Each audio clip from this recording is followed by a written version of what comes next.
Many of us were raised on a specific model of human history, a single climbing vector that moves from simple stone tools toward modern life.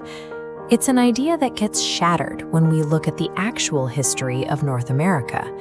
When Europeans first arrived, they found societies that lacked their specific markers of civilization. There was no gunpowder, no metalwork, no wheels, and no written language.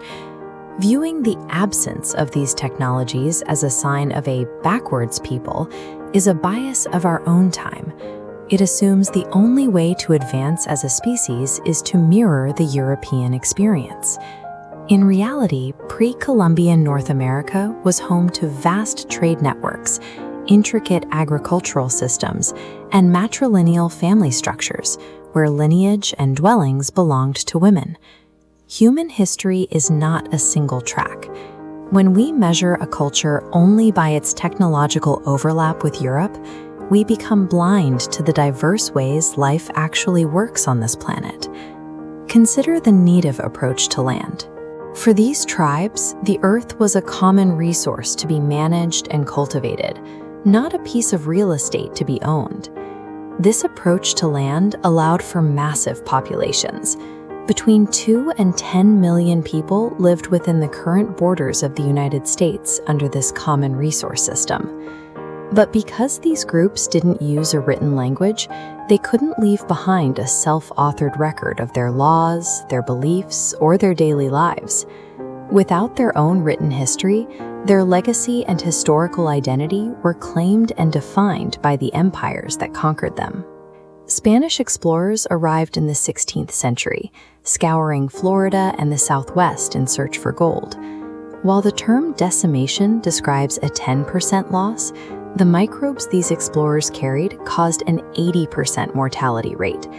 This octomation was fueled by smallpox and influenza, devastating entire populations before they ever saw a battlefield. The biological collapse was followed by a cultural one. Franciscan friars used the tactics of the Spanish Inquisition to stamp out indigenous religion and replace it with their own. Native populations were trapped in a brutal two-front war, one against foreign disease and the other against total cultural erasure. By 1680 in New Mexico, the Pueblo people had seen their population fall from 60,000 to just 17,000. A religious leader named Pope united 2,000 warriors across different native tribes to strike back at their common enemy.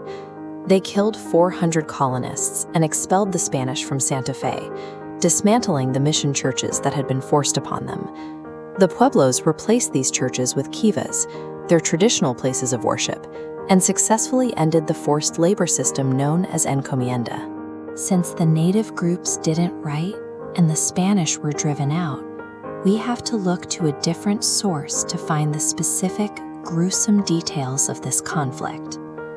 The most detailed records of Spanish cruelty actually come from a Spaniard, a friar named Bartolomé de las Casas. In A History of the Indies, de las Casas described a landscape of starvation and slavery, where Indians were considered perpetual captives. These accounts gave rise to the Black Legend, a narrative in Europe that focused exclusively on Spain's unspeakable savagery. Rival empires noticed. Years later, English colonizers used de las Casas's writings as a public relations tool. The English claimed they needed to aggressively expand their own empire into the Americas, specifically to save the natives from the evil Spanish. The English weren't necessarily kinder than the Spanish.